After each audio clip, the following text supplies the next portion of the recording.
сөздің ар жағында анау ғой, даналық не үшін керек деген сұрақ тұрады ғой. Даналық жалпы адамның өмірдің мәнін түсініп, оны жеңілдету үшін.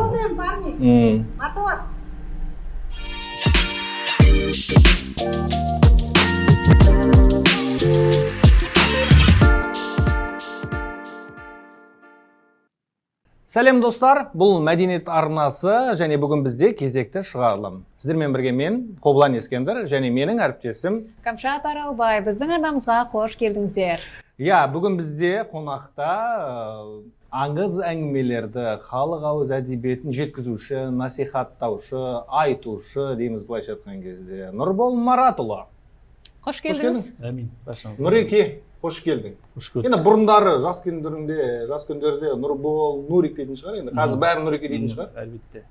Нұреке дегеннен бөлек Нәке деп те айтады, Нұреке деп те айтады. Енді Нұрбол мырза, сіз жаңа осылай таныстырдық. Жалпы өзіңізді қалай таныстырғаныңызды қалар едіңіз? Немесе өзіңізді қалай таныстырасыз? Негізі мен өзімді көбіне қызығатын нәрсем сол халық ауыз әдебиетінің насихаттаушы ретінде. Одан кейін өзімді бір соңғы кезде ойлар келіп жүр, сондай даналық іздеуші. Бірақ өзім үшін тек қана, андай біреу үшін емес, даналық іздеуші ретінде көремін. Енді көп адамдар сұрамайды, даналық іздеуші біртүрлі пафосный естіледі ғой негізі. Сосын айтамын, негізі даналық іздеушінің ар жағында сол өмірдің мәнін түсінудегі бір жеңілдету үшін, өзім үшін, отбасым үшін кейбір даналықтарды өміріме кәдеге жаратуға ғой. Жалпы қалайсың өзің? Күшті. Жағдайың жақсы ма? Керемет. Көңіл күй керемет? Керемет. Шақыртуымызды қабыл алғаныңа рахмет. Көп шақыра ма негізі қазір? Енді жайлап шақырып жатыр, иә. Шақырасың. Барам әлбетте. Қарсы болмайсың? Жоқ, уақытымызға келсе. Көп көзге түсіп кету, жылт-жылт етіп шыға беру деген. Ол да жоқ, ондай принцип қатты жоқ, бірақ менде кәсіп басқа ғой. Жұмысым басқа, мүлдем соқпайды. Көбісі айтып, сенің мамандығың мен қазіргі айтып жүрген әңгімеңнің екеуі екі жақты жатыр ғой. Не жұмыс? Геодезия. Өзімнің жеке кәсібім бар. Онда біз сені былайша айтқан кезде точно шақырып отырмыз ғой. Неге? Биыл жұмысшы мамандықтар жылы. Жолыңыз құтты болсын. Ол геодезия мен екі бөлек, бірақ екеуінің бірақ бір жері бар тоғысатын. Геодезияда айдалада жүресің ғой, далалықта. Далалықта ой көп келеді. Негізі анау өзіңмен өзің қаласың ба? Өзіңмен өзің қаласың. Негізі өте керемет нәрсе. Көп адамдарға анау айтады ғой, мені жалғыз қалдыршы деген бір нәрселерді кинода еститін еді ғой. Сол негізі керемет нәрсе негізі. Ал жалғыз қалдыршыдан бөлек өзіңнің еркінсіз бір жерде қалып қоясың да, тұтқиылдан ой келеді ғой бір. Сол жерде күшті керемет. Оған геодезия керемет негізі. Менің үйім ауылдың шетінде тұрды. Сөйтіп үйден шыққаннан кейін біз қазақ ауыл дейтін болдық, Жанбай дейтін мектеп, орталық дейміз. Ортасы 2,5 километр. Соның біздің үйден шыққаннан кейін 500 метр жүрген кезде үйлер бітеді. Ана ауылға жеткенше 1,5 километрде ары ашықтады. Осы екі ортада анау шатқалдар ғой кішкентай. Сол айдалада өтіп бара жатқан кезде неше түрлі образды әңгіме айтып жататынмын. Былай айтайыншы, мынау арман деген нәрсе бар ғой мен. Арман деген нәрсе, қиял деген нәрсе. Сіздерге қазір үшеуміздің отырып сіздерге сұхбаттасып отырудың өзі негізі. Сол кезде мен сұхбат беріп тастағанмын. Өзіңізбен өзіңіз сөйлеп бересіз. Өзіммен өзім сөйлеп бересіз. Қазір қалай береді? Аффирмация. Білмеймін қандай дейді. Сондай. Аффирмация ғой. Ана бір рет естіп қалдым да, оны негізі айтқым келмейтін. Енді ана болады ғой, бір адамда білімі толып басқа бір нәрсемен ортақтасқан кезде қайта ойланасың ғой. Анау Камизякта Азамат Мұсағалиев дейтін кісі бар ғой. Кісі ма? КВНщик бар ғой. Сол кісі айтады да, менің естіп қалдым сондай. 7 ма 4 километр жерде менің үйім болды дейді мектептен. Соның 2-3 километрін мен айдалада өткізетінмін дейді. Сол жерде мен көп сөйлей беретінмін жалғыз өзім. Ана тәкеңді айтады ғой, бәрі кітап ойнап жүрген кезде. Қой бағып жүреді ғой. Иә. Еркін ғой, манағыдай ой еркін. Тағы бір нәрсе бар. Мен қой бағатынмын. Қой баққанда негізі қой бағу дейтін керемет нәрсе ғой негізі. Кайф. Сен айдалаға шығасың да, әнші болғың келе ме, әнші боласың, актер болғың келе ме, актер боласың. Актер болғанда рөлді өзің таңдап аласың ғой және. Ешкім бөліп бермейді ғой. Рахат бағасың. Еркін. Не айтқың келеді соны. Ол тіл деген, анау Мағжан Жұмабаевтың педагогика деген кітабы бар. Соның ішінде де біраз адамның жақ сүйектері жаттау кезінде жақ түйектері бірнеше рет қайталаған кезде үйреніп қалады дейді ғой. Сол сияқты қазақта сөйлей шешен болды деген нәрсенің баршасы да негізі соған келеді. Адам неше түрлі сөздерді айту арқылы бір қалыпты деңгейге жетеді де оған оңай болып қалады сөздер айту. Сөйтіп кішкентай кезден басталған, сөйтіп институтқа келдік, КВН ойнадық, сахнада болдық, 7 жылдай сахнада жүрдім. Сөйтіп 13-ші жыл, 12-ші жылы барлығын тастадым, кеттім. Бірақ содан кейін Нұрбол 2013-те мен тойына бардым. Нұрболдың тойына қатыстым, қонақ болдым. Сол 2013-тен кейін бұл жігітті мен 2024-те бармысың бауырым бағдарламасынан тауып алдым. Кездестірдік, бір-бірімізді іздеп таптық, байланыстық. Иә, жоқ, менің тағы бір ол әңгімелерді мен тоқтатқан жоқпын. Ортада айтып келе жатты ғой, енді айтып келе жатты. Камерадан тыс, тыс, ортаны айтамын көбіне. Сөйтіп мен балаларыма айтамын, бірнеше жерде айтқам ол әңгімемді. Тағы да айта беруге болады шығар, маңызсыз шығар. Мархабат. Неге екенін түсіндіріп жатқаным ғой. Мен банағы бала тәрбиесіне қатты ойландым. Енді қазір Аллаға шүкір 5 балам бар. Бала тәрбиесіне қатты ойландым да, оларға не айтып жатыр, қалай. Немен айналысқанын түсіндім. Осы уақытқа дейін немен айналысқанымды түсіндім. Иә, жалғастыра бер. Сөйттім де. Әлбетте. Сосын алдым да балаларыма ертегі айтайын деймін. Ананы айттым, мынаны айттым. Балаларыма басталған бұл әңгіменің барлығы негізі. Сөйтіп балаларыма жеткіземін деп әңгімені, енді балада анадай ғой, сен дайындаласың балаға. Иә. Мән бересің, бұл дейтін ортасынан бастап кететін нәрсе емес қой балаға да. Өзің кәдімгідей бір жүктеп, мына әңгіме келеді, мына әңгіме келмейді деген сияқты кейбір әңгімелерді өзгертесің. Арасында маған да қарап қойшы. Сөйтіп сұрақ мияқтан қойып отырасың. Маған да қарап қойшы. Арасында. Сосын алдында сөйтіп балама берілгеннен кейін осылай жаттықтым. Ортама айтып бастадым. Ортама айтқаннан кейін барып, соңындағы бір Инстаграмға, ТикТокқа салып бастадым. Содан кейін шықты бұлар. Негізгі басталуы бір, Хамид Ердеханды айтады ғой, Хамекең. Кітапқан үшін кітап оқылған жоқ. Кітап оқылғасын кітапқан шықты дейді. Сол сияқты Инстаграм үшін әңгіме шыққан жоқ. Әңгіме бұрыннан бар. Әңгіме болған үшін Инстаграмға салдым. Біз кейбір нәрселерді өзіміздің ойымыздан күшті болғанын қалаймыз ғой, тез болғанын қалаймыз. Кейбір нәрселер бар ғой, өзінің уақытын күтеді. Мүмкін ойлаймын. Егер де бұрын бастап кететін болсам, мүмкін ойға бұлай ойланбайтын шығармын. Және сосын тағы мына нәрсе бар. Белгілі бір даналық келгеннен кейін басталған шығар.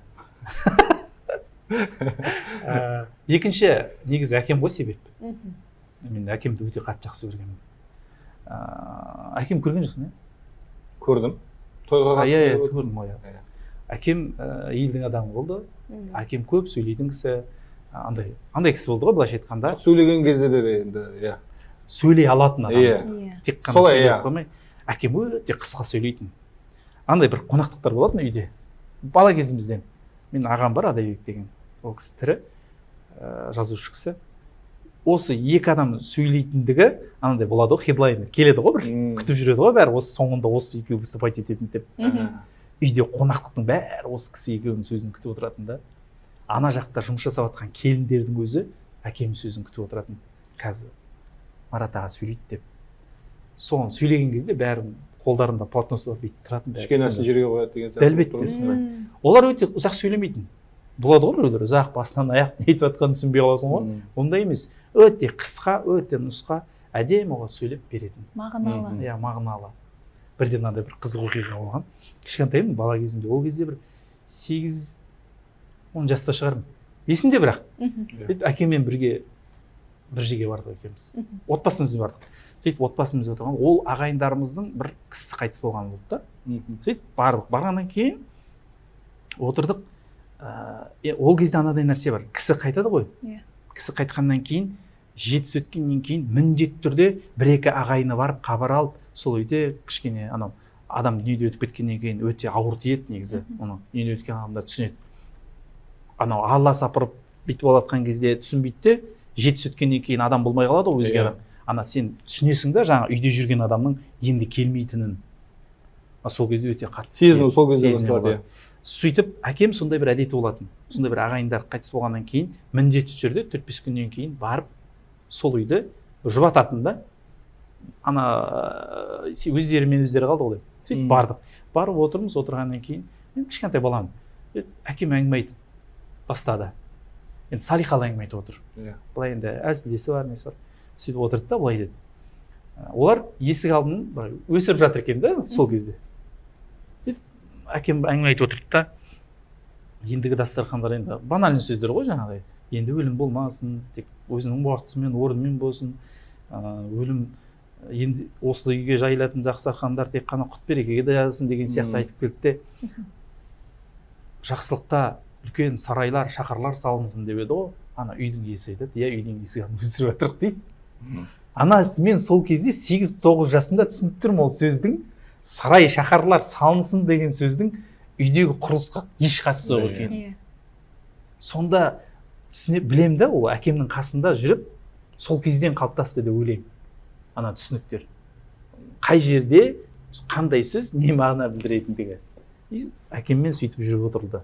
Енді әдейілеп емес, бірақ арасында кездесіп қаламыз. Сондай. Сосын біраз әкем жайында да біраз оқиғалар болды. Негізі мына нәрсе бар, көп ешқай жерде айтпаған. Негізі анау бата алу дейтін нәрсе бар ғой. Бата алу. Соны мен өте қатты маңызды нәрсе деп есептеймін. Бізде анау мынандай нәрседе қалып қойған ғой, бір басына бірдеңе болады. Батам, батпасын. Осы төңіректе қалып қойған негізі. Негізі бата деген нәрсе ол адамның өміріне түбегейлі өзгеріс жасап жібере алатындай мүмкіндігі бар нәрсе негізі. Дұға ғой енді. Дұға ғой, иә. Мынандай бір оқиға болған да. Біз анау әкем дүниеден өтпестен бұрын 2-3 ай ауырды. Бірақ қатты ауырған жоқ, былай ауырып жүрді.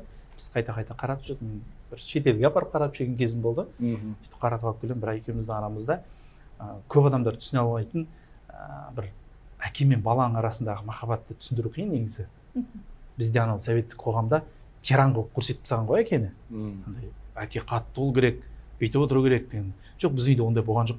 Қалай болды арақатынас? Әкеміз мынандай нәрсе болды да, біз әкемізді қатты жақсы көретінбіз.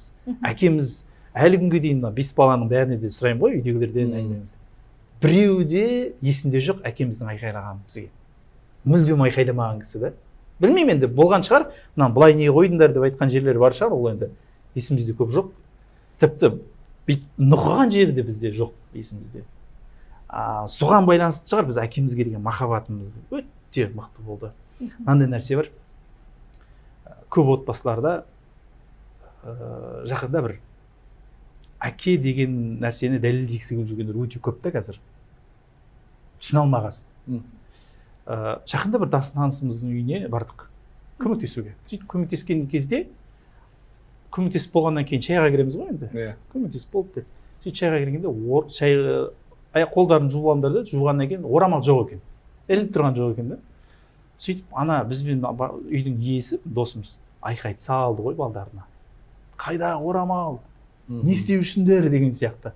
Бала жүгіріп келді, орамалды алып келді. Ол үйреніп қалған ғой әкесінің айқайынан. Не деп айқайлап жүрді да.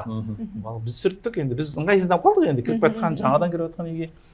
Дастарханға отырдық, отырғанда бір кезде отырдық та, дастарханда бір зат болмай қалды. Оның қалайтын зат деген бас әрдайым тұрады. Тағы да айқайлады анау. Қайда мынау деп, әйел тамақ салып жатыр. Дереу салды енді, әкеліп қойды.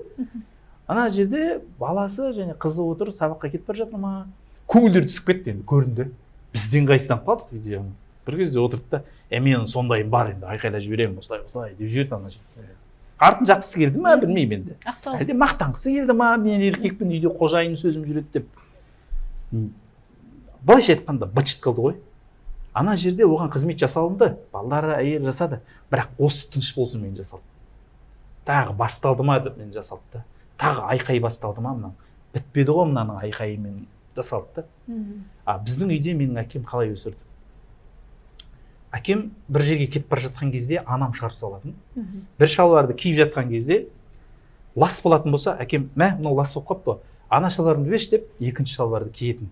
Неге мынау лас? Жумайсыңдар ма деп бір сөз айтпайтын. Анам да анан кигізіп шығарып жібергеннен кейін барып, неге қарамадым соны? Неге жуып қоймадым деп өзі жазғыратын өзі. Біз сондай қатынасты көріп өстік. Әке ешқашанда міндетсімейтін өзінің бізді асырап жатқандығына.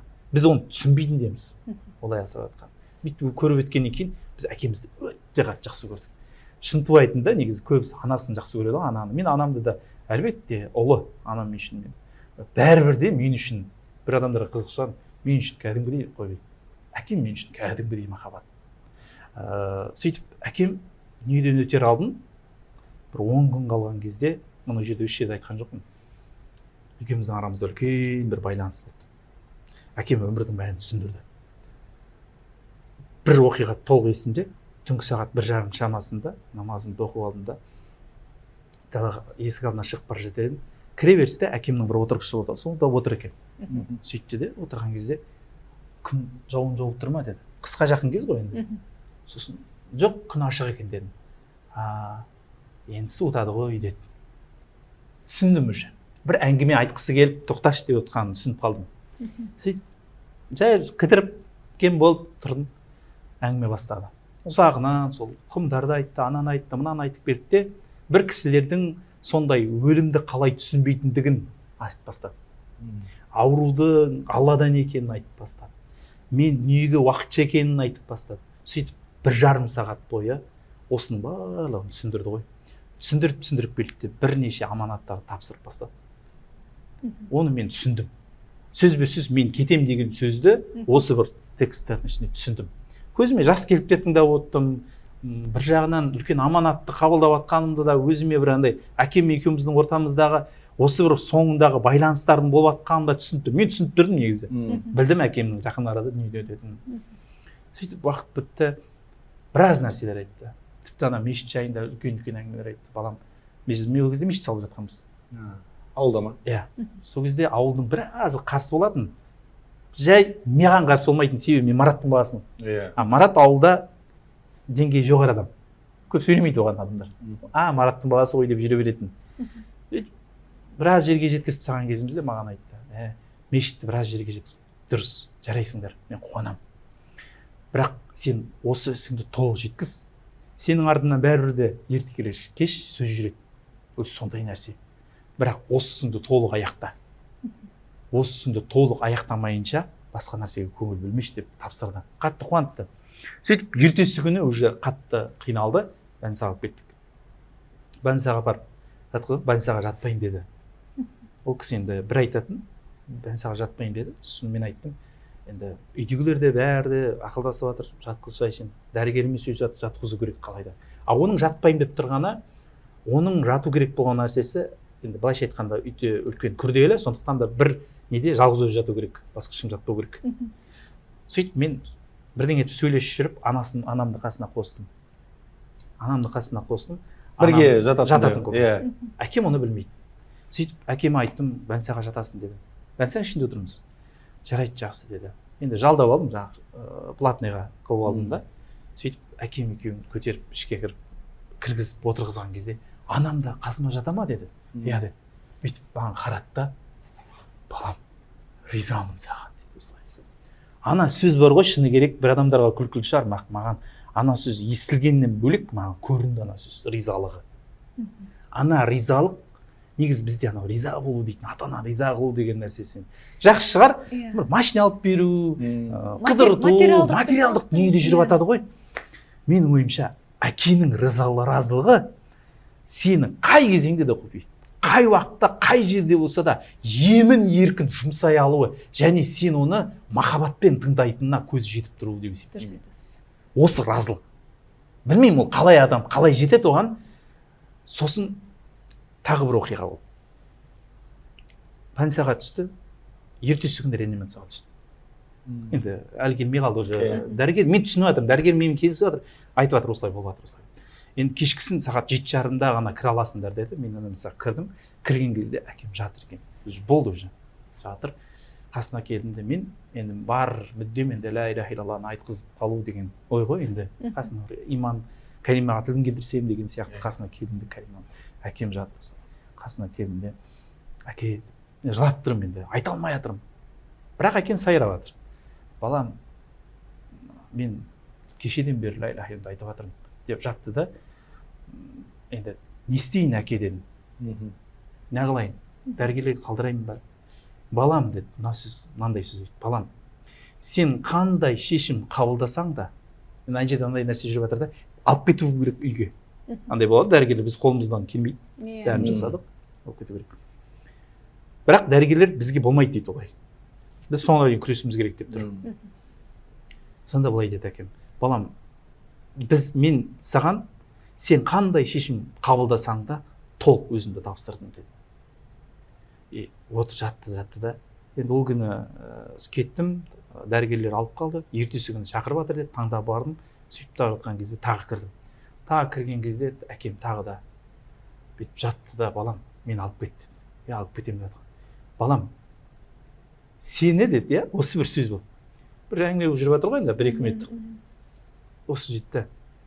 Әңгімеңді ел андай қызық айтты да, бір қызық бір нәрсе айтты осы жерде. Толық есімде жоқ. Бір сөзің тыңдалымпаз болсыншы деген ба, бір осындай бір сөз айтты. Қазір айтсам өтірікші болып қаламын тұрмын да, ұмытып қалдым осы сөзді. Бірақ осы сөзді мен дұрыс естіген жоқпын, бірақ кейін осы сөзден кейін үйге барғанда әкем сол жерде көз алдымда қайтыс болды. Неден өтті, сол сәтте көз алдымда өтті. Сөйтіп мен үйге кеттім. Сол сәттен бастап қой, анау сөйлеген кезде сөзім ойланып сөйлейтін болып кеттім. Бір қызық, енді түсіндіре алмаймын ол нәрсені. Ортаға сөйлеп шығып сөйлеген кезде 20 адам болсын, 100 адам болсын, 200 адам болсын, тынып тыңдап қалатын. Ұйып тыңдап отырады. Сондай болып кетті. Мен ойлаймын негізі осы әкенің батасы деп. Бұл жерден де ешқай жерде бір мақтанып айтатын нәрсе емес. Мен түсіндіргім келгені ғой, бана бата деген сөзді. Айтқан сөз жүрекке жеткен болып тұр ғой. Енді ол, жүрекке жетіп жату бір бөлек нәрсе. Мен түсінігімде ана жерде болып жатқан ситуацияның өзі әке деген разылықты жақсы ғой. Мен көп адамдарда інілерім, бауырларым бәрі де жасап жатады. Жаңағы ата-аналар андай істеп, мынандай жасап бәрі. Ол да дұрыс қой енді. Жақсы. Бірақ негізгісі ол емес ау деп ойлаймын да. Иә. Анау әкем далалықты көп аңсайтын ғой. Құмды көп аңсайтын. Бір әңгімені айтады ғой. Сол кезде басқа бір әңгімемен айналдырып келіп саған түсіндіріп кететін. Сен түсіне алсаң соны қабылдадың. Мысалы, әкем неден өтпес бұрын, 2 ай бұрын үй салдық, жаңадан үй салдық. Көшіріп алатын болды. Өзінің салған үй ауылдың шетінде болды. Жаңа 3 километрден ғой, сол жерде тұрдық. Үй салып жатқан кезде әке бітейін деп жатыр, бәріміз көшеміз ғой деген кезде әңгіме айтып отырды да, балам, мен көшпеймін деп айтқан жоқ. Осыдан 3 жыл бұрын пәленше деген кісі Жанбайға көшіп келді деп әңгіме бастады. Көшіп келді деді. Құмның кісісі ғой, өмір бақи құмда өмір сүрген, Нарынның құмында. Кемпір алып келген.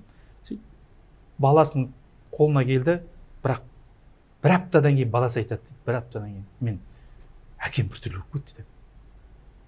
Үйге кірем, бұрын кәдімгідей сөйлеп отыратын адам, қабақ қатулы. Енді анамды қараймын, анам да солай, үндемейді, тұнжырайып отыра береді. Сосын айттым дейді әйеліме, сен бірдеңе деп қойдың ба мынаған? Жоқ, ешнәрсе деген жоқ. Әкемнен барып сұрадым дейді, бала, әкем, не болды саған? Бұлар енді көшіп келгенде інісі құмда қалған, көшіп келген, әкесінде баласында бәрін көшіріп алған, балалар мектепте оқиды. Сол үшін ғана. Енді құмда мектеп жоқ қой. Анау 70-дің үстіне шығып кеткен кісілер 80-ге таяп қалған. Сосын әке, не болды? Жоқ, ештеңе болған жоқ. Айтшы енді, не болды? Бала деп айтты дейді. Бізді туған жерге апар деп айтты. Мына жер бізге қол болмайды. Енді мына жерде газ кіріп тұр, су, барлығы керемет жағдай. Ана жақта кәдімгідей машақат қой құмда. Жоқ, апар бала деп айтты бізді елге. Сосын айтмайды, енді өткенде барлығымыз осындай енші алып келдік мына жаққа, қалай болатын? Еліне ал дейді, жұрт маған дегенде жұрттың керегі жоқ маған айтты дейді. Сөйтіп сасып қалдым да, ініме соқтым. Ініме айттым, інім айтты, жарайды жақсында әкел енді кемпір шалды. Сөйтіп айттым дейді, таңертең жүреміз деп. Ана екеуі дейді сол кезде. Бала, кішкентай балаға, баяғыда ерте есіңде ғой. Қалаға барасың деген сөз естіген кезде ұйықтай алмайсың ғой. Таң атып болмайды. Солай болды дейді ана екеуі. Киімін жинап, екеуі сен ананы алдың ба, мынаны алдың ба деп екеуі түнгі сағат 3-ге дейін ояу. Таңертең уазды қыстырып, машинаны қыздырып қойған кезде дейді, уазбен барады ғой. Жүгіріп келіп кемпір отырып алды дейді кәдімгі несімен сөмкесімен келіп шалдар кетіп отырып алып барғанша әңгіме айтып барды дейді екеуі кәдімгідей жайраңдап бала құсап көп ұзаған жоқ бір 15 күннен кейін қайтыс болды сол жақта. Осы әңгімені әкем маған айтып берді. Мен түсіндім. О туған жері өзінің еркесінен кетудің қаншалықты қиын екенін. Анандай айтып тұрған жоқ маған, мынандай нәрсе ғой деп. Тағы бір даналығында әкемнің мынандай нәрсе болған. Бірде анандай түсіндірмейтін бір. Ей қоби, бейт, немесе кәмшат, былай істе деп айтпайтын олай. Жекімейді. Жоқ, жеку дейтін нәрсе енді ол енді білмеймін, есімде қатты жоқ бір нәрсені насихат етіп айтқан кезде біздің өзіңнің еркіңмен істетуге тырысатын. Кәдімгідей ғажап нәрсе маған қатты ұнайды сол нәрсесі. Бірде ауылдың бір кісі келді маған. Мен геодезистпін. Осы 30 шақты жылдың ішінде ғой енді. Осы 10 шақты жылдағы кетіп қалғандағы оқиғаларды айтып жатырмын. Сөйтіп үйге келді, маған айтты, Нұрбол, сен геодезистсің ғой, үй салып жатыр едің, үйдің 4 бұрышын айтып берші деді. Жарайды дедім, ойланып тұрмын, бірақ ол кісіні ауылдың бәрі жек көретін. Жақсы көрмейтін, мінезі де бар, тәкаппарлығы бар, бір түрлі басым сөйлейді да анау. Шынымен 90% жек көретін ана кісіні. Қолым тимейді дедім, мен басамай, зоқымда тұрған жоқ. Ойладым да, қолым тимейді дедім. Кетіп қалғаннан кейін әкем көріп тұрды да келді қасыма. Не шаруамен жүр екен деді. Бәрін түсіндіріп айтып бердім, осылай. Әкесі бір керемет адам еді деп бір әңгіме бастады. Әкесі өте керемет адам еді. Сөйтіп елге кезінде жақсылығы тиген, біраз қиын қыстау заманда біраз әңгімелер айтқан, осындай деп. Ұзақ әңгіме айтты, бары есімде жоқ. Ішімнен көмектескім келіп кетті. Сөйтіп шықтым да, барып көмектестім. Сөйтіп сөйлесіп жатсам, ана жігітте онша бір керемет жаман адам емес екен да. Бұлай жақсы адам екен. Кейін ойлаймын ғой шынымен. Әкем маған бар деп айтқан жоқ. Бар, көмектес, әкесі жақсы адам айтқан жоқ олай. Шешімді өзіме қабылдапты. Мүмкін шешімді өзім қабылдап, өз еркіммен барғаннан шығар, ана кісіні жақсы жағын көре алдым да. Әйтпесе әкем жұмсап жеген болатын болсам, бір қабағым түйіп барам ғой. Бұлған-далқан болып дейсің ғой. Мен ойлаймын, бір анау әкемде сондай бір жақсылық жасатқан кезде шешімді өзімізге қабылдатып барып жасататын да. Білмеймін, соларды мысалы мен оны даналық деп есептеймін. Білмеймін, кімге қаншалықты мен өзім айтам ғой, даналықты да балам үшін, отбасым үшін іздеймін мен өтірікші болам егер де мен елдің баласын ойлаймын, елдің қамын ойлаймын дейтін болсам, оған өрем жеткен жоқ оған әлі. Жетіп жатса керемет нәрсе ғой. Бірақ бұл әңгімені қабылдайтын бала бар, қабылдамайтын бала бар ғой. Мен ойлаймын негізі. Тағы бір, осы бір жерде қатты кішкене келіспейтін нәрсем. Тәрбие деген нәрсе алушыға байланысты берілмейді. Берушіге байланысты алынады, менің түсінігімде. Алушы бала ғой, беруші сіз. Мен қандай болам? Мен аған айтсам, балам темекі тартпа деп темекі тартып баратын болсам, бәрі балама өтпейді ол. Мен тартпауым керек. Балам мына нәрсені жасама десем, балам бәрібір жасайды оны. Мен жасамауым керек. Немесе балам таза жүр деп айтып тұрып, өзін таза лас жүретін болсам, балам олай болмайды бәрібір. Менен мына тәрбиені ал, мына тәрбиені алма, олай емес қой. Тәрбие сондықтан да қазақ айтады ғой. Бана көргенді алу бар ғой. Әке көрген деген сөз тұрады ғой бұл жерде, естіген емес. Ол көргенді алады бәрібір. Сондықтан да тәрбие алушыға байланысты емес, берушіге байланысты алынады. Сіз мана айтып өттіңіз, мен 5 балам бар деп. Өзіңіз қандай әкесіз? Ол өзіңіз солай айтасыз ба? Сұрақ барынша тырысамын. Ертегі айтатынын түсіндік балалар. Тыңдай ма? Қызығушылықпен. Өтірік емес, ертегі тыңдамайды. Мен дұрыс айта алмаймын ба? Қалай тыңдатуға болады? Қалай жеткізуге болады? Формасын негізі бар ғой? Жалпы негізі.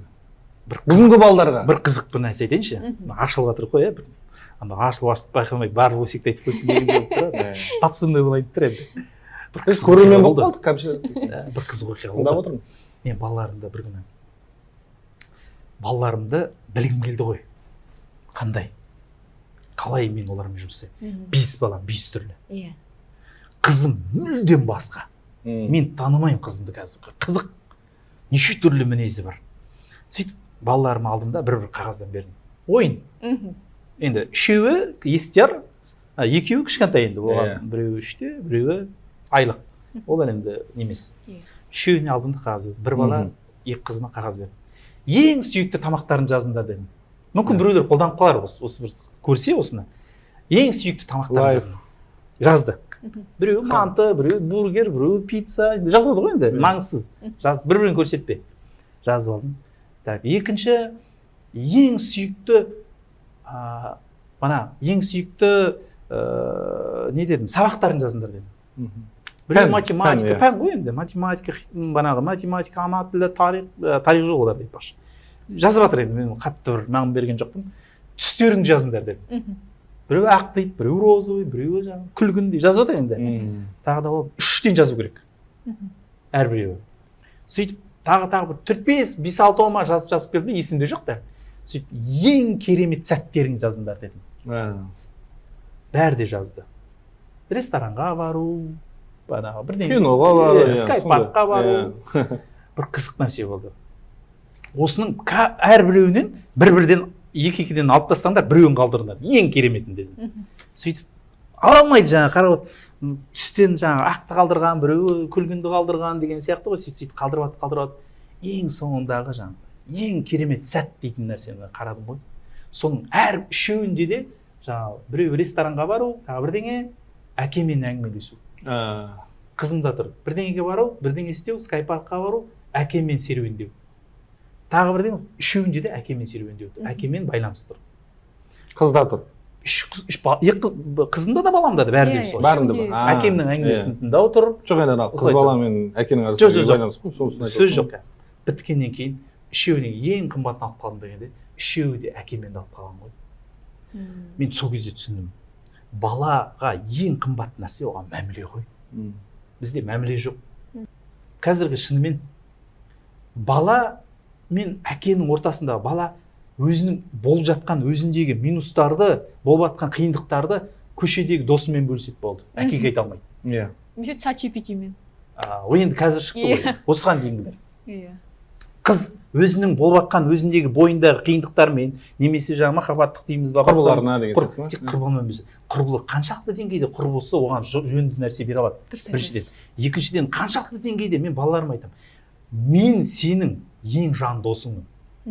Мен сенің ең жан құрбың менмін, қызыма айтамын. Солай болады мәміле. Көрем, мен оларға аталары туралы өте көп әңгіме айтамын. Кітаптар көп айтамын. Үйде кешкі шайды солай өткізуге тырысамын. Енді барынша тырысып жатырмын. Мен бірақ мына нәрсені түсініп алу керек. Осылай істеңдер, осылай керемет болады деген нәрсе барлығы өтірік әңгіме. Мен білмеймін болашақта не болатынын. Мен балам осының бәрін сіңіріп тұрып, елдің жауы бола ма? Менің балам атеист болып кете ме? Менің балам қызтеке болып кете ме? Құдай сақтасын. Енді дұға қыласың ғой балаңа, бірақ үміттенесің. Бірақ барын сенетіндігім, тағы бір қызық айтайын. Осы бір әке туралы, ата туралы оқиғаларды айтып посталғалы бері, баламда да, қызымда да барлығы үздік оқып кетті. Сабақтар өте күшті оқып кетті. Нұрол, бірақ сіздің әлеуметтік желіңізді қараған кезде кітап оқитын клубыңыз бар. Сіз айттыңыз, бір апта сайын біз кітап оқып тұрамыз. Қазір сол нәрсе бар ма, әлде қалды ма? Сол бана ортам деп отырғам сол. Әлі күнге дейін бар? Бар, иә. Ол былай оқылады, ол жерде, былай түсіндіріп кетейін, оқы деген оқырман клуб. Ол жерде жылға 50 кітап шамасында таңдалады, бір жылда, бір аптаға бір кітап оқимыз. Егізде 2 аптаға бір кітап, үлкендігі болса. 4 бағыт таңдалған, рухани, әдеби, психология, бизнес. Кәсібіміз ғой енді. Бизнес жағы қызық олар. Бизнес жағы... Психология, бизнес дегендер қызық. Иә, қазір анау кімнің кітабын, Коби Раун ба, сол кісінің кітабын оқып отырмыз. Оның бағыты былай. Бір жылға толық қойып тастағанбыз. Сосын 15 апта сайын оқып бітіргеннен кейін кітап бітсе деп жазамыз. Сенбі күні таңғы аста кездесіп, ана айтпақтарын түсіреміз. Мысалы, мынандай нәрсе. Мен жаңа айттым ғой, қарғында мен Мәликені көрдім дедім. Басқа адам басқасын көруі мүмкін. ол ондай сөз емес. Менің сөзіме сәйкес келмей қалса, анау дұрыс түсінбепті деген сөз емес. Болмайды олай. Кітап деген нәрсе не үшін оқылады?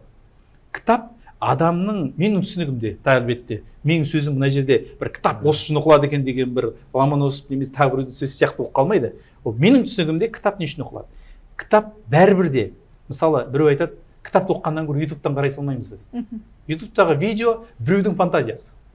Енді әркімнің ол қалауы талғамы. Мысалы, ол солай көре алды, солай берді. Ал кітапты оқыған кезде, сіз сол кітапты оқып отқан кезде, ана болып жатқан оқиғаны өзіңіздің танымың түсінігіңізде осыған жинақтаған ақпараттар себебінен сіз оны елестетіп отырасыз. Қиял күш дамиды. Ал қиялдай алмау негізі қасірет нәрсе. Менің балама кей кезде сыртынан жарап қарайып, өзімен өзі сөйлеген жақсы көремін. Бір нәрселер деп жарылып бірдеңелер істеп жатқан күшті көремін. Ал ол қиялдап жатыр ғой. Қиялдай алу. Бір қызық оқиға болған, бірінші кезде айттым оны. Баламның қиялдай алмай қалуына қорқып кеттім деп. Бана нені айтып бергенімді ғой, ертегі.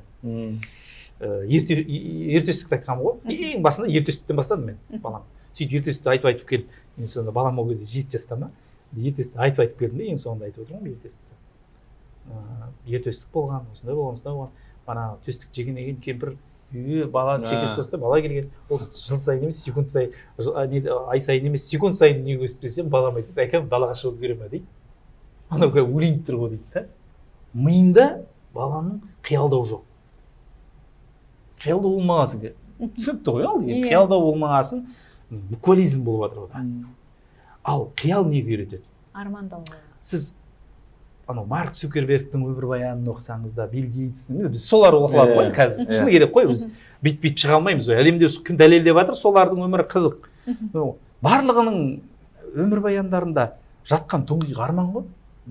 Ана американская мечта деген сияқты ұнаған маған бір кісінің сөзі. Адам дейді, армандауда идеалист болу керек дейді. Яғни обширно, фантазиямен ойлау керек. Ал арманға жету жолында реалист болу керек дейді. Яғни реалист. Сосын тағы бір маған ұнайтын бір сөз қатты жүрегіме жақын, бала кезімде естігем. Мектеп кезінде. Мұнда былай дейді да, жұлдыздарманда айға жетесің деген сияқты әңгіме айтады. Адам армандап білу керек. Арманы, ол арман нәрсе. Мен сіздерге қазір үшеуміздің осы жерде отыруымыздың өзі сол Жанбайдың 95-96 жылдардағы сол жерде кетіп жатқанда осы сұхбаттарды шыны керек мен беріп тастағанмын. Сол бұл бір арманды дәлелдеу үшін айтып жатқаным ғой. Бұл нәрселер болған. Адам армандаған сайын сол нәрсеге жүріп отырады. Баланы армандату күшті нәрсе. Мен қазір балаларды армандай алмайтын сол барлығы алдарында дайын ғой. Барлығы бар. Ана сіз Өркен Кенжебек дейтін ағамыз өте қатты жақсы көремін мен. Қатты сыйлаймын. Өте мықты кісі ғой. Сонда Өркени. Сол Өркенидің өзі айтады ғой неде? Қайда бір сұхбатында айтады ғой. Мен дөп сөзге келгенде ма, ертеректегі сұхбатында. Мен кезінде анау Юрий Гагаринді ең алғашқы бана аспанға ұшырған ғалым кісінің өмірбаянын оқып неден соңына дейін жеткізе алмай қалған кісі ғой енді. Қайтыс болып кетті 76 жылында. Соны оқып бітіргеннен кейін ойланып қатты күйзеліске ұшырап кеттім де ананы кері жаздым дейді ғой өзім. Жазып, ана кісіні өлтірмей бәлсадан алып шығып, сөйтіп қиялмен жасатып, ана бүкіл ұшатын аппараттардың бәрін ұшырғызып, дайындатып, 90 жасқа келгізіп, шәкірттерін бәрін дайындатып, бәріне рахмет айтып, Өркенге де рахмет айтқызып, нені өткізіп жүрдім. Қандай керемет нәрсе шығар. Ол сол кезде ақ Өркеннің деңгейі. Ұялып тыңдап қопыз біздер кәдімгі сөз бермейді. Енді қобла мәдениет туралы айтайықшы. Нұрбол, мен сіздің әлеуметтік желіңізде Өзбекстанға, Турцияға машинамен сапарыңызды көрдім. Сонда бір сторисіңізді айтып қалдыңыз. Әбден зерттеген ғой. Көрдіңіз, былай айтып қалдыңыз. Бұл жақта той таңғы 5-те басталады. Ал бізде садақада Өзбекстанда. Таңғы 5-те? Таңғы 5-те дейді. Бізде де солай емес пе? Той болатын күні солай ерте тұрмаймыз. Иесі ғой, қонақтар ырғалып түнгі 10-да жиналады ғой. Солай сөйтіп садақаға 10-да әрең жиналады депті. Содан кейін тағы бір айтқаны, бұл жақта үлкен кісілер бөлек жүреді бұл салиқалы кісінің өзі болып. ерекше дайындалып келген, мен қарама. барынша ма? Ал ресторанда біздің қазақтың үлкендері бір таңдап билеп жүреді деп сынақ қалдыңыз. Сонда қазақтың ақсақалдарына көңіліңіз толмай ма? Ол мысалы өз басым қазір мысалы мен той мүлдем бармаймын. Жек көремін тойды. Ағайындардың тойына. Ағайын торына да арасында барып алдын ала барып шығамын. Жоқ, ол менің дініме көзқарасым ма, сеніміме дым қатысы жоқ. Бірақ кісі өлсе қалмаймын. Садақаға барамын. Тойға барғым келмейтін жері, білмеймін, той ұнамайды маған өзіме. Біріншіден. Ол жақта тойға біз қыдырып бардық. Біз танысымыздың бір тойы болды. Сөйтіп танысымызға жолда жігіттермен сапарлатып бардық. Сөйтіп барған кезде Андижан дейтін қала ғой. Кешкісін бардық. Андижан деген ба? Иә. Андижанды қалдырма. Сол. Андижан деген бұл Қырғызстанға қарай қала. Иә. Сөйтіп барған кезде біз көлікпен бардық. Барған кезде ертең той болады да. Содан тойға ұқсамайды. Сол таңертең түнде жаттық, таңғы сағат 4:30 деп тұрғызды. Барып намаз оқығандар мешітке бардық. Мешітке барсақ 90 адам сияды екен бірінші қатарға. Санадым. Әдейі санап шықтым. Кілең шалдар ғой. Аталар, қариялар. Енді мешітте үш қатар тұрды ғой аналар. Енді шамам бойынша 270 адамдай тұр. Енді өзімнің болжамым бойынша. Керемет бір көрініс қой дедім да. Үлкен қариялардың ана жерде толып тұруы. Сөйтіп, сол күні таңғы сағат 5-ден 20-ге кеткен намазымыз бітті. 6-да осының бәрі тойға барады дейді. Сөйтіп, тойға барды. Бір жағынан тойға барады. Біз дейтін анау қасымыздағы жігітте қалтасына $100 ақша салған, қазір берем деп отыр ғой сөйлеп. Сөйлетпей деген. Кірдік, есік алдында садақа ұқсап тұр бір жігіт, бана үй тойының иесі. Кіріп, тамақ ішіп, айналып шыға береді. Түнгі сағат 3-терде сол жазып сағат дайындап қойған. Сөйтіп, тамақ бір 15 минут палау жейсің де шығып кете бересің болды. Тойы сол. Сағат 8:30-да той бітті ғой. Би жоқ. Тек құттықтап, тек қана ер адам. Дәмі істеп, кете бересің. Шашуыңды беріп кете бересің. Кетіп қалдық. Сағат 10-да, сағат 10-да әйел адамдарға той басталды. Есігін жауып алды, олар биледі. Бірақ бір адам, ер адам қатысқан. Жас жұбайлар қайда? Сонда болды, жас жұбайлар, ол кезде тек қана банаға күйеу баланы бір көріп қалдық, болды. Қызды көрген жоқ біз. Анада қыз көрініп жүріпті. Және саған сол салт ұнады. Маған ұнаған жері неге дедім ғой, мен сұрақ қоямын, бар. Иә. Таңертең сағат 6-да біздегі тойға бармайды екенсің сен. Ол тойға барыпсың. Ол тойға бардым. Ол барғанда да барған жоқ ол жерде. Иә, сәт солай болып қалды. Иә, маған қыдыру керек болды, соған сәйкес келіп қалды. 2 тойға қатыстым. Бір жағынан саған енді таныс қой енді. Иә. Сөйтіп мен зерттеп сұрадым. Танысу ғой. Таңертең сол тойдан ертесі күн тағы тойға барды айтпақшы. Сөйтіп тойдан мынадан кішкене болғанын қырады да ертесі күні жолдас балам тойды. Сөйтіп жолдас жігітінің қызы кетіп жатыр екен, соған барып едік. Ол кезде таңғы сағат 6-да алып барды, 6:30-да шығып, жарты сағаттан шықтық қой енді оны. Шығып қатсақ, ана жерде базарлар ашық тұр уже. Адамдар таңғы. Иә. Көшесімен жүріп бара жатсақ, тап-таза көше. Мынаны кім тазалады? Бізде таңғы сағат 4:30-нан 5:30-ға дейін адамдардың бәрі өздерінің шарбағын тазалады. Және де мына ауласынан бөлек асфальтқа дейінгі жерді сыпырып қою міндетті дейді. Заң бойынша. Және де егер де кім үйінде біреу жазылмаған заң бар. Көше деген тап-таза. Бірақ енді ескі. Даму жағынан енді бізден әлдеқайда артта ғой, келісетін нәрсе ғой. Бірақ даму жағы. Даму дегенде енді былай технология басқа деген сияқты ғой. Оларда жаңағыдай кішкене заң кішкене басқашалау ғой, жаңағы тек қана ДАМАЗ жүреді, МАТИ жүреді дегенде ғой. Біздікінде емес қой енді олар. Сондай нәрсе көрініс көрдім. Сосын сұрадым, неге бұлай? Оны айтады, әрбір отбасындағы еркек міндетті дейді үйлеріне сыпыртуға. Егер үйлеріне әлі жетпесе, еркектің өзі шығып сыпырады дейді. Сыпырылмай қалған отбасында не бірден болып қалды, не еркегі ез болып саналады дейді. Түсіндірді енді бізге. Мен бір адамнан соң, өте маған қатты ұнады сол нәрсесі. Сосын сұрадым, тойларын неге олай дедім. Ертеректе тойлар кешкісін болатын болыпты деді. Сөйтіп ақсақалдар шығып, кешкісін той болады деген, таңертең ұйықтап қала деген адамдар. Жұмысқа бармай қала деген. Сосын айтып дейді ақсақалдар ертеректе келісіп. Бұл болмайды. Тойды таңертең жасаңдар, 9-ға дейін жасаңдар, 9-ға дейін жұмысқа кетіп қалу керек адамдар бәрі. сөйтіп ал ана жердегі 1000 адам кіріп шықты ғой шамамен тойға. Солардың көбісі кейбіреулер танымайтын ана. Былайша айтқанда завтрак ұшып кеткен ана жерде. Иә. Той 2-ші күн болды. 3-ші күн болды. Біз сияқты сенбі жексенбіні күткен жоқ. Маған қатты ұнады шынымен. Енді біреудің мәдениеті ғой. Әлбетте, иә, ол мен өзіміздің салтым жаман деген сөзден аулақпын, құдай сақтасын. Жоқ, ол сен барған жерің мүмкін салтты қатты ұнатын жер шығар. Мысалы қала басында, астаналарында басқаша шығар. Иә. Бізде де солай ғой, мысалы Маңғыстауда, оңтүстіктерде, иә. Мысалы салтты қатты ұнатты, өздерінің бір салттары бар да, жасалу жолдары бар. Ал Алматы астаналарда басқаша европалық нұсқада жасайды деген сияқты. Мысалы, біздің салттардың ең кереметі деген салттар. Мен мысалы өте қатты жақсы көретін салттар бар. Қазір көп жасалмайды. Менің әкем жасаған көп салттар бар. Мысалы, жасалмайды көбісі. Мысалы, көңіл шай дейтін салтты өте жақсы көремін. Иә, бізде бар. Ол күшті ғой. Өңірде бар. Өте керемет нәрсе. Ол енді одан кейін тағы бір кетіп бара жатқан бір салт бар. Дүниеден кісі өтеді ғой. Иә. Дүниеден өткен кезде адамдар оны қаумалап жатқан кезде қатты бір қиындығы білінбейді негізі. Мен өзім әкем дүниеде өткен кісім ғой. Мүмкін сіздерге де бар шығар жоғалтқан адамдарыңыз. Өте жақын болған үйдің ішіндегі бір адам дүниеде өткеннен кейін кез келген адам келсе, өте ауыр. Дүниеден өтіп кеткеннен кейін бір аптаға дейін сезілмейді. 7-сі өткенге дейін қаумалаған халық білдіртпейді. 7-сі қалай өтіп кетеді? Бір 2 күннен 3 күннен кейін сезіледі ауырлық. Сен жалғыз қаласың. Ана өзің асқар тау әкең жоқ. Бәрін сезінесің. Сөйтіп қиналып тұрған кезде мен әкемнің бір ағайын інісі келді үйге. Олар бірнеше ағайын келді. Кешкі құрым келді, әңгіме айтып, шай ішті, ет жеді. Бәрі күшті болып қалдық біз. Сөйтіп кетіп қалдық. Үндеген жоқ басқа. Әңгімесі айтты. Бір 4-5 күннен кейін тағы бір ағамыз келді. Сөйтіп келіп кіріп біраз әңгіме айтып отырдық. Әкемді айтты, көзіне де жас алды, күлдіретін жерлерін айтты, онда күлдік керемет. Болғаны шығып батқан кезде мынандай әңгіме айтты.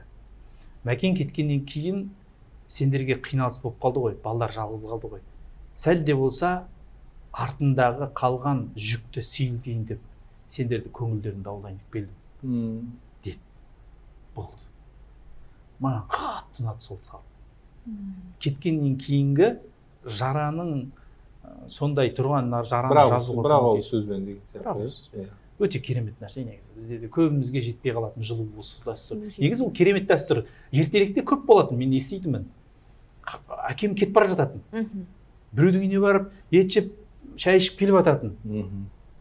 Артынан естісем, жаңа қайтқан кісінен кейін бір аптадан кейін, 2 апта, бір 3-4 күннен кейін барып сөйтіп кетеді екен ғой. Сосын қатерлеу дейтін дәстүр жоқ болып барды бізде. Қандай? Қатерлеу дейтін дәстүр бар бізде. Мен әкем қатты ұстанады солар. Қатерлеп шығу дейді. Дүниеден өтейін деп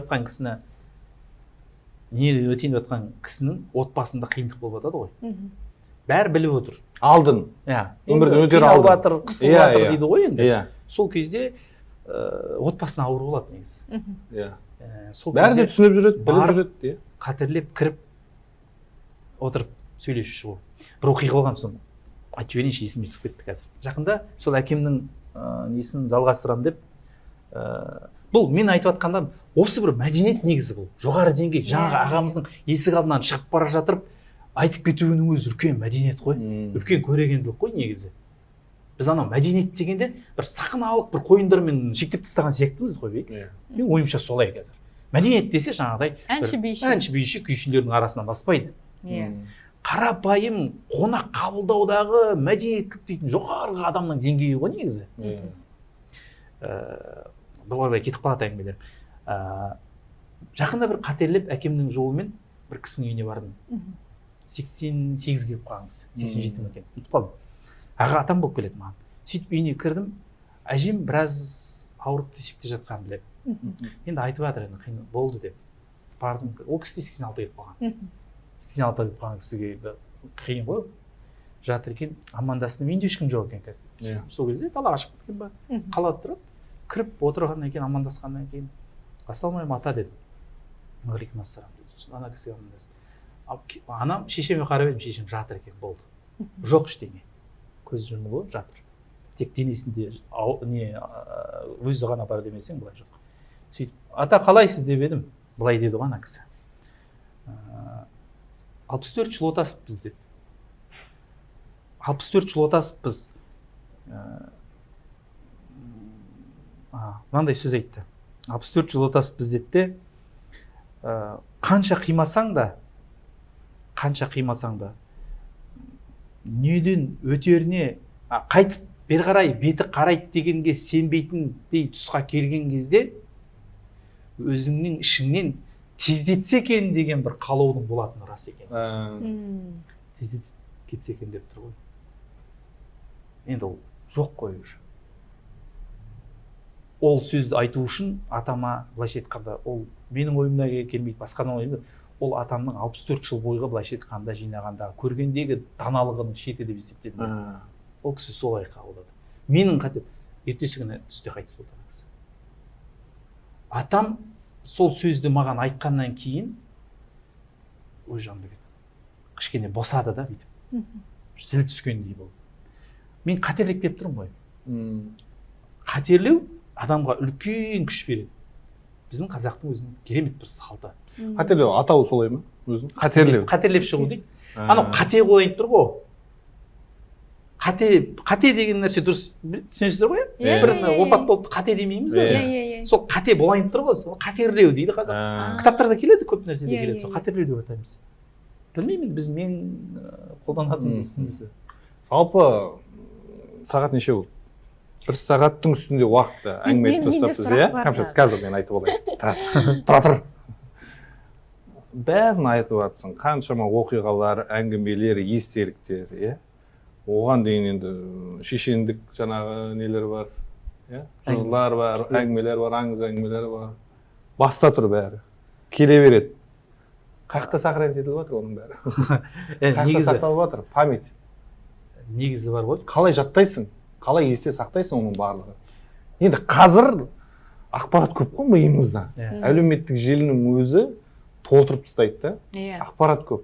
Қалай сақтайсың миыңда? Мен негізі бір өлеңдерді бар ғой, бір жаттайын деп жаттамаймын. Жақсы көріп қалған ғой бір заттарды. Қатты сол. Әрбір ерекше зейін бірден кіріп кетеді. Шықпайды сол. Бір адамдардың сөздері, бір адамдардың болады ғой, адам қатты. Өзіңе ұнап қалды бірден. Және үлкендердің әңгімелері бар ғой, үтірініп түйсіне шейін жатталады. Бір қызық тағы бір 5-6 жылдан кейін де кейбір әңгімелер есіме түсіп тұрады. Басы бар, аяғы, ортасы толығымен. Енді ол білмеймін, өзіме қатты ұнайды. Андай емес, әдейілеп жаттамаймын. Біреуге бір мына жерде осы нәрсені айтып сөйлесем, мені күшті көріп қалады ау деген нәрсе. Мен тамада емеспін ғой. Мен бір жерге дайындалып жүрген жоқпын. Жай ғана кезекті бір басқар десе басқарып бере аласың ғой негізі.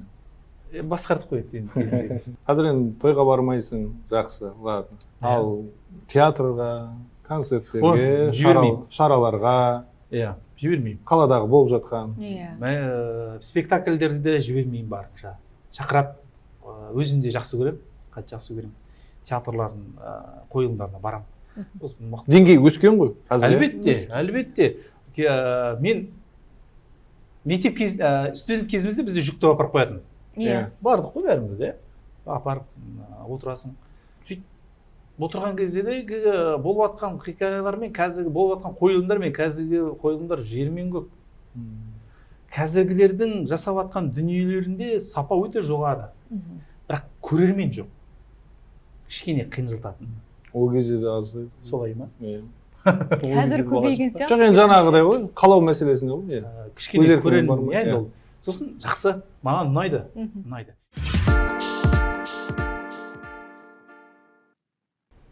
Енді сұрағым. Сенімен шай ішу керек еді, Нәке, Нұреке деп жайлап. Шайға шақырып, әңгіме айтайық. Сенің әңгімені тыңдағысы келетіндер көп қой, енді мен білем ғой. Өзімде кейде соғам, шақырам, әңгіме айтайық деп. Енді баяғыда біздер телевидениеде жасаған кезде әнші келсін, қонақ келді деп андай сұрайтын едік. Бір ән айтып берші деп.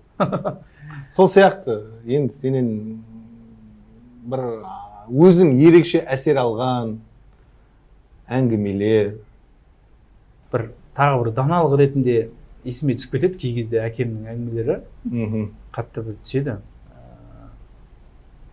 Мысалы ол енді вау дейтіндей емес, мүмкін тәрбиесі мол. Сізді көбінде айтамыз ғой, бір жақсылық жаса ұрпағыңа дейін сол жақсылық жалғасады деген нәрсені көп айтамыз. Сол жақында бір түсінгендей болдым соны. Жақында қасыма Адайбек деген ағамыз екеуміз сапарлатамыз көп. Бұл кісімен көп сапарды жақсы көремін. Бұл кісіні сөйлеген кезде, бұл кісі өлең оқыған кезде мүлдем басқаша бір әлемге түсесің. Сөйтіп келе жатыр. Тұщығылықтың шамасына келе берген кезде менің өзімнің әкем туралы ақпарат көп қой, көзіммен көрген. Менің атам туралы ақпарат жоқ. Атам соғысқа барып келгендігі бар, бірақ атам бар кезде оның әкесі болғанда атамыздың аты шықпай қалған. Мүлдем жоқ. Екеуі бір жылда қайтыс болып кеткен. 63-ші жылы, содан кейін хабар жоқ.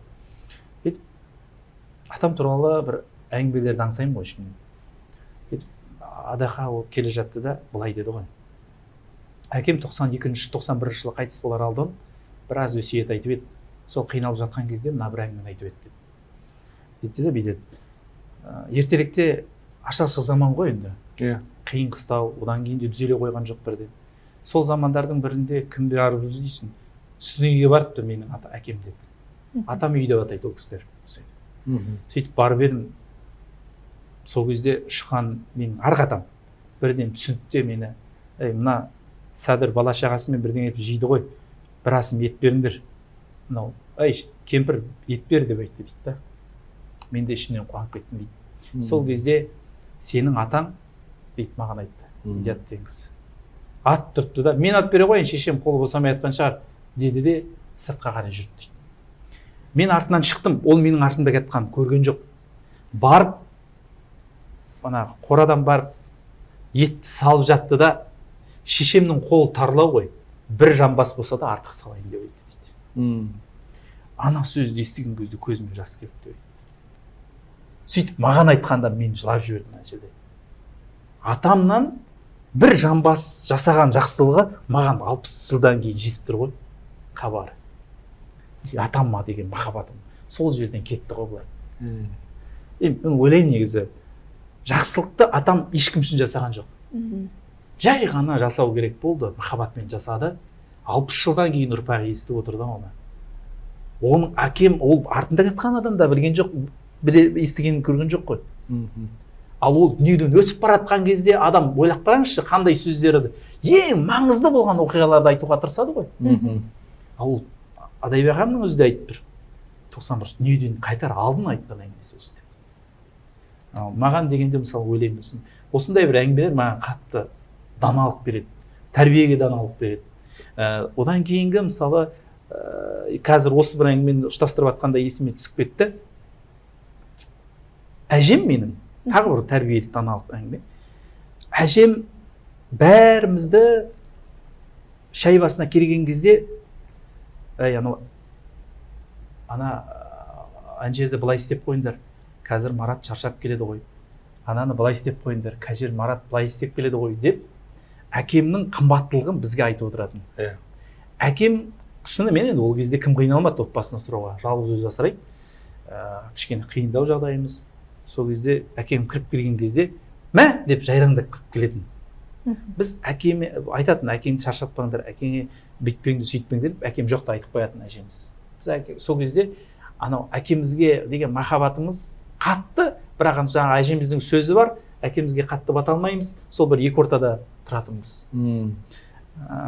Ер адамның биіктігін әжем солай көрсетіп отыратын болды. Іс арқылы. Іс арқылы осындай сөздермен. Одан кейін дастарханға келіп отырған кезде де осы оқиғалар көп болатын болды. Әжем ана жақтан қатты қартайған кезі болатын, дүниеден өтер алдын үлкен қағаз жазғызды маған. Әрбір іс жазғызды. Дүниеден өткеннен кейін былай істемеңдер, былай істемеңдер, былай істемеңдер, маған өсиет жазғызды. Мен сондай ортада өстім негізі, былай андай. Кино секілді ғой біреулер үшін. Бірақ мен сондай анау айтады ғой, мен жай ғана жолым болған адаммын осы әкемен, әжемен. Сөйтіп әжем бәрімізді кешкісін шайға отырған кезде бар екі бөлме ғой, жаңа ортасын бір пешпен бөлген ғой кезде. Сөйтіп мына жаққа шай ішеміз, мына жақта ұйықтаймыз. Әжем тоңқаңдап келеді де кешкі шайға міндетті түрде бәрімізді отыруымыз керек. Міндетті. Шайға шақырып бірдеңе істеп жатсың ба, тастау керек, отыру керексің.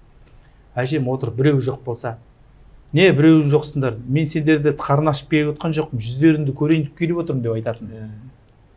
Ал жүзді көріп кей кезде бір ағам бір тұнжырайып жүрсе, ана неге тұнжырайып жүр анау деп көретін.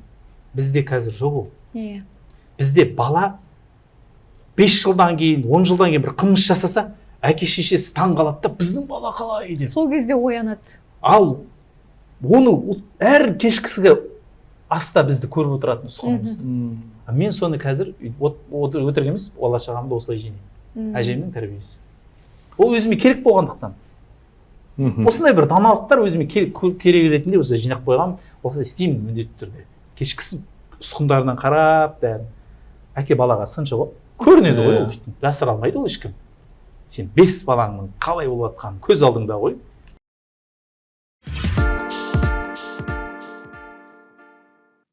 Кітап жазғыңыз келмей ме? Жоқ, әлі әзірше ойда жоқ. Анада ғой, біреуді Аллах тағала жазушы қылып жаратады. Оған ой береді, сана береді. Мен ойлаймын негізі. Қабілет береді. Анау Вильгельм Радлов деген кісінің бір сөзі бар. Қазақтар осы 150 еңбек жазған кісі. Қазақ этнографиялық кезіндегі немістің ғалымы қазақ даласы осы бүкіл Азияны зерттеген ғой, осы 200 жыл бұрын. Сонда бүйтіп жазған ғой. Қазақтар өздерін көршілес халықтармен салыстырғанда ұрымтал тұста ұтымды сөз таба алатын шешендік өнермен ерекшеленеді. Қазақтар кідірмей мүдірмей сөйлейді. Тіпті ауыз екі сөйлеп отқанда әуенмен, ырғақпен сөйлеген сонша тіпті өлеңді де ойлап қаласың деген. Оның өзі, сөйлеудің өзі, мен ойлаймын, қазақтың бойына біткен бір жақсылық. Сондықтан да сөйлеп соны жеткізе алсақ, жазғандарды оқып түсініп айтпағын өзіміздің кәдемізге жарата алсақ, соның өзі үлкен нәрсе секілді. Андай деп кеттім ба? Бәрі дұрыс. Деп кеттім. Бәрі дұрыс. Жақсы. Шәкәрім Құдай берген. Деген сияқты кеттім ба? Балаларыңыздың болашағына қорықпайсыз? Әлі сұрақ таусылмай жатыр қазір. Қорқамын, әлбетте. Жоқ, қазір деген ата-анадан гөрі сырт тәрбиелейді, гаджет тәрбиелейді. Сіздердің немерелеріңізге сөз қалдырғыңыз келмей ма? Жоқ, мен біреуге сөз қалдыру дейді.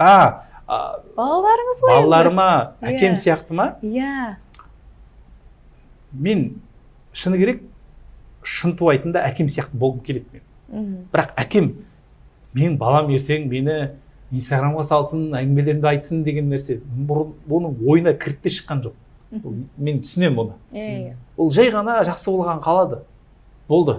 Оның өмірі солай болды. Мысалы, әкем менің бізді жұмсаған жоқ тәрбиелеген кезде. Қинап жұмсаған жоқ. Біз кішкентай кезімізде таңертең жазда оянатынбыз, ағамыз бар, бәріміз оянған кезде үйде ешкім болмай қалады. Кей кезде сыртқа шықса, әкеміз бен анамыз шаруа жасап жатады. Қора ғой, далада шаруасын, анамызға жүгіріп барып біздер, анамызға қысылып айтып отырамыз ғой. Неге оятпадың енді? Әкем ғой, оятпа деген кезде. Сұраймын, неге деп кейін сұраған кезде айтады да, әкең айтады дейді, мен 3 жасында жетім қалдым. Мен жақсылықты көрмедім. Өмір бақи қиындықпен өстім. Мен мал бақтым, қиналдым. Тіпті кезде соран келеді үйге шөп түсіріп алуға. Оны да біреуге анам жалынып жүріп, кетіп бара жатсың ғой, өтіп бара жатсың ғой деп тиіп жібереді. Ана сораң деген 6-7 оқимын, шықпайды. Сораң деген сондай шөп өзі. Жиналған кезде анау кіріп қалады да, лақтырған тиегінде жақсы да, түсіруге қиын. Түсіретіндер, көретіндер біледі. Түсіруге қиын, шықпайды бір-бірінен. Оны жік-жігімен ажырату керексің да. Сол кезде 7-8 оқимын, ана сораң шықпай атады дейді. Кешке дейін түсіріп үлгеру керек. Ана жерде құрдастарым, өзінен 1-2 жас үлкендер ойнап атады. Шіркін-ай деп айтамын дейді. Менің әкем болғанда ғой, мен де аналар құсап ойнап жатыр едім ғой деп ойлап.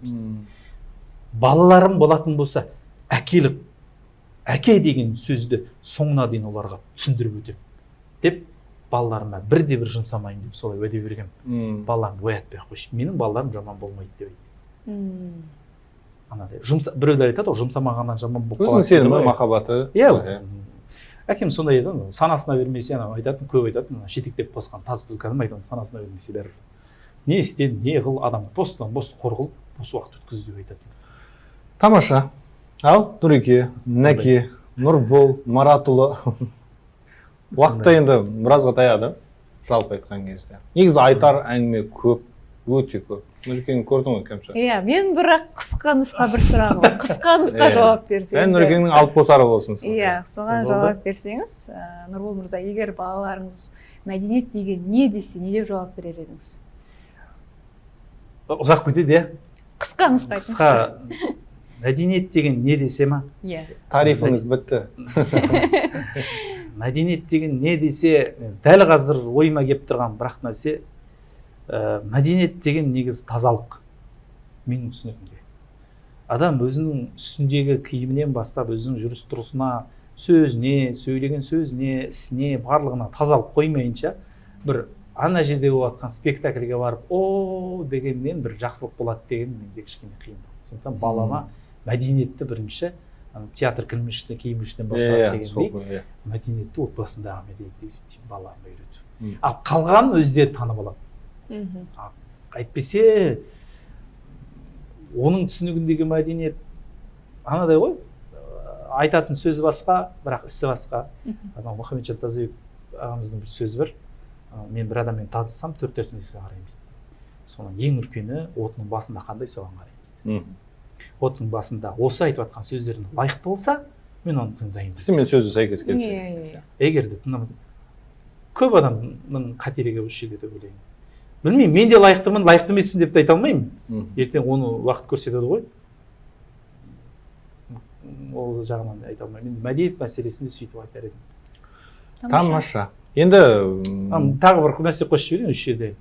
Кеше қобегізде айтып қалдым. Мен балама Махамбеттің өлеңдерін жаттатсам. Мен Махамбет байқадым. Өте қатты жаттатсам. Жақында жаттатқызбай қойдым. Тиіп қойдым пока. Әзірге. Бір себеп болды. Махамбеттің өлеңдерін жаттатып жүрмін.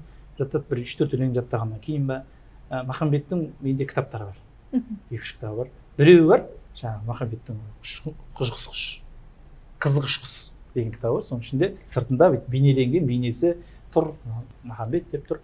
Мынандайды жатыр екен. Әдейілі емес жатыр екен. Балам көтеріп алмады. Ана жерге апарып қоймады. Сыртынан қарап тұрсың. Сыртынан бір-екі рет өтті. Ойландым. Ереуіл атқа ерді сармайлар. Жай ғана тілдік кезді кетіп жатыр. Оған түсіндіру керек. Мен сосын ойлаймын негізі. Ұлықтау дейді не десе, ұлықтау деген оның айтқысы келген нәрсесін түсініп өміріңе кәдеге жарату. Оны сен Махамбеттің 180 жылдығын тойла, 200 жылдығын тойла, оған 200 ат шаптыр, оның айтып кеткенін, оның істеп кеткендерін өзіміздің өмірімізге пайдаланбасақ, өзіміздің бойымыздан табылмаса, оның айтқысы келгені, жасағысы келгенін бойымызға ең болмаса соны жасайықшы деп бір пайдаланбасақ, сен оны неше түрлі нәрсе жасай бер. Жақсы, ол мәдениет керемет нәрсе, биік нәрсе. Бірақ менің түсінігімде ана жерде жатыр әлі. Біз ананы жасағаннан кейін бар, мынау бәрі өзі келеді деп ойлаймын. Ол енді жағынан айтқандай, ол менің жеке пікірім, андай сөкпеңіздер, ойбай, осылай болды. Бәрі дұрыс. Ештеңе айтып жатқан жоқпыз. Бәрі дұрыс. Керемет. Көңілімнен шықты бүгін. Енді біз бүгінгі шығарылымда келген қонағымызға арнайы сыйлығымыз бар. Соны табыстайық. Бүгін енді қаншама ерекше әңгімелер, естеліктер айттыңыздар ғой. Енді биыл осы жылы Табылды Досым ағамыздың 60 жылдығы жерлесіміз. Сол Табылды ағамыздың Самала саздар сағымы атты кітапты бүгін сізге сыйлаймыз, Нұреке. Мархабат, қабылдадыңыз. Енді кітаптың қадірін түсінетін азаматсыз ғой, жалпы. Қыр баласы тауға барып өспейді, қыр баласы қолсыз адаспанға. Бұл кісі негізі шыны керек кеш уақытынан бұрын туып қойды ма деген бір кезде ойға келді менде. Мынау қазіргі болып жатқан, бана айттыңыз ғой, әнге көңіл тола ма деген нәрсеге байланысты енді бұл кісінің өлеңдерін былай оқып та жаттауға ыңғайлы да. Иә. Әдемі кетеді ғой. Өлеңдер жинағы, әндер жинағы бар. Мархабат, қабылдауыңыз. Жақында үй салдым ғой. Иә. Соған бір құтты болсын. Иә. Соған бір офис салдым өзім ішіне. Соның ішіне кітапхана салдым өзіме. Үйдің ішіне, иә? Үйдің ішіне үйдігі адам ғой. Сөйтіп артқа қарап айта берейін, артта тұрады ғой кітапхана деген. Соны артына қойдым ғой. Соны бүгін бана ойластырып жатыр едім. Кітаптың қандай үлкендігілері бар екен, соған байланысты шкаптың үлкендігін сол жердің біреуіне қойып сондай нәрсе жасаймын ғой деген сияқты. Құтты болсын. игілігіңізге. Ендеше Кәмшат аяқтайық бүгінгі бағдарламамызды. Ендеше қымбатты достар, баршаңызды мәдениет арнасына жазылуға шақырамыз. Лайк басыңыздар, пікір жазыңыздар. Бүгінгі шығарылымымыз ұнады ма, оны да айта кетіңіздер. Келесі шығарылымға дейін аман, сау болыңыздар.